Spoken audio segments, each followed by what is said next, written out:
ഇതൊക്കെ കഴിഞ്ഞിട്ട് നമ്മളിപ്പോ കാണുമ്പോ കണ്ട് സന്തോഷം ഞങ്ങൾക്ക് മനസ്സിൽ എന്താന്ന് വെച്ചാൽ ഇപ്പൊ ഒന്നാമത്തെ വിഷുവിന്റെ സമയമായെന്ന് വിഷുക്കണി എന്ന് പറഞ്ഞിട്ട് വിഷു കൈനീട്ടമാണ് കിട്ടിയിരിക്കുന്നത്.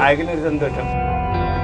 24ാമത്തെ വയസ്സിലെ എന്താ പോകാനുള്ള കാരണം എന്തായിരുന്നു? ബിസിനസ് ഉണ്ടായി, അതിൽ കുറച്ച് സാമ്പത്തികമായിട്ട് ബുദ്ധിമുട്ടുണ്ടായി.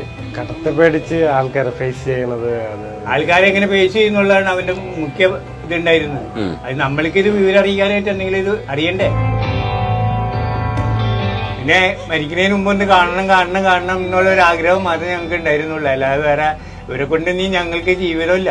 അല്ല, അപ്പൊ അച്ഛനും അമ്മയൊന്നും വിളിക്കാനൊന്നും ശ്രമിച്ചില്ല? വിളിക്കാനായിട്ട് ആ സമയത്ത് നമ്മളെ ഫോൺ നമ്പർ അങ്ങനെ ഒന്നും ഉണ്ടായില്ല.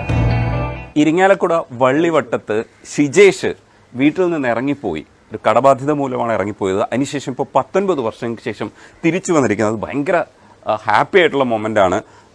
അമ്മയും അച്ഛനും ഒക്കെ 19 വർഷങ്ങൾക്ക് ശേഷം മകനെ കാണുകയാണ്. ഇതെങ്ങനെയാ സംഭവം മകനെ കണ്ടുപിടിക്കുന്നത്? മകനെ കണ്ടുപിടിച്ചത് ഞങ്ങൾക്കൊരു ചെറിയതായിട്ടുള്ളൊരു സൂചന കിട്ടി. അത് എൻ്റെ അനുജന്റെ മകൻ ഗൾഫിലുണ്ട്. അവൻ മുഖാന്തരം, അവന്റെ ഒരു കൂട്ടുകാരൻ മുഖാന്തരമാണ് ഇവന്റെ ഒരു സൂചന ഞങ്ങൾക്ക് കിട്ടിയത്. അതെങ്ങനെയായിരുന്നു? അതെങ്ങനെയാണെന്നുള്ളത് അവന് അറിയുള്ളൂ. അപ്പൊ അങ്ങനെ അവൻ കിട്ടിയപ്പോൾ ഞങ്ങൾക്ക് ഇങ്ങനെ അടിച്ചു തന്നു, ആള് ഇന്ന സ്ഥലത്തുണ്ട്, വില്ലിച്ചൻ പോയി അന്വേഷിക്കണം എന്നുള്ള പറഞ്ഞിട്ട് ഞങ്ങൾക്ക് ഒരു സൂചന തന്നു. ആ സൂചന പ്രകാരം പറഞ്ഞ് ഞങ്ങൾ പോലീസ് സ്റ്റേഷൻ, ഞങ്ങൾ അന്ന് പോയപ്പോൾ കേസ് കൊടുത്തിട്ടുണ്ടായില്ല. അപ്പൊ അതുകൊണ്ട് ഇരിങ്ങാലക്കുട പോലീസ് സ്റ്റേഷനിൽ പോയി കാര്യങ്ങൾ പറഞ്ഞു. ഇങ്ങനെ ഞങ്ങൾക്ക് ഒരു ചെറിയ ഇൻഫർമേഷൻ കിട്ടിയിട്ടുണ്ട്, അതിനെപ്പറ്റി ഞങ്ങൾ എന്ത് ചെയ്യണം. അപ്പൊ അവര് പറഞ്ഞു, നിങ്ങൾ സ്വയം പോയി അന്വേഷിക്കാൻ തയ്യാറാണെങ്കിൽ പോയിക്കോ, അതല്ലെങ്കിൽ ഞങ്ങൾ അതിന്റെ ലൊക്കേഷൻ ടവർ അന്വേഷിച്ചിട്ട് ഞങ്ങൾ വിളിക്കാന്ന് പറഞ്ഞു, ഒരുമിച്ച് പോവാന്ന് പറഞ്ഞു. അങ്ങനെയാണ് അവര് ലൊക്കേഷൻ ടവർ അന്വേഷിച്ചിട്ട് ഞങ്ങൾ വിളിച്ച്. അങ്ങനെയാണ് എൻ്റെ അനുജനും അനുജന്റെ ഒരു മകനുണ്ട്, അവന്റെ ഷിഞ്ചു എന്ന് പറഞ്ഞിട്ട്, അവര് രണ്ടാളും കൂടിയാണ് പോയാണ് കണ്ടുപിടിച്ചത്. അപ്പൊ ഇത് ശരിക്കും പറഞ്ഞു കഴിഞ്ഞാൽ കൂടുതൽ സംസാരിക്കേണ്ടതുണ്ട്. നമുക്ക് ഇരുന്ന് കാര്യങ്ങൾ വിശദമായിട്ട് സംസാരിക്കാം. എന്തുകൊണ്ട് പോയി ഇതൊക്കെ മനസ്സിലാക്കേണ്ടതുണ്ട്.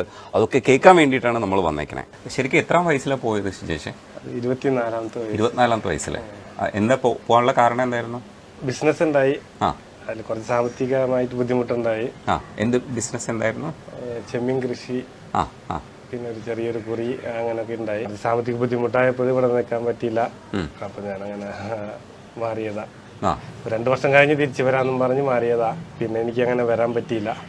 അതെന്താ വരാൻ പറ്റാത്തത്? വരാൻ പറ്റാത്തത് പിന്നെ അവിടെ ഞാൻ പോയ സ്ഥലത്തെല്ലാം ഒരു പണി സെറ്റായില്ല.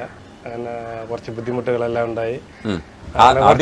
എവിടേക്കാ പോയത്? എവിടേക്കാ ഫസ്റ്റ് പോയത്? കോയമ്പത്തൂരാ. കോയമ്പത്തൂർ പോയി ഒരു 3 വർഷം അവിടെ പണിയെടുത്ത്. എന്ത് ജോലിയായിരുന്നു? അവിടെ ഒരു കമ്പനിയിൽ ഒരു ടൈം ഓഫീസ് ഗാർഡായിട്ട് പണിയെടുത്ത്. അത് കഴിഞ്ഞിട്ട് അവിടുന്ന് എന്നെ തിരുപ്പൂർക്ക് എൻ്റെ ഒരു ഫ്രണ്ട് കൂട്ടിട്ട് പോയി. തിരുപ്പൂർക്ക്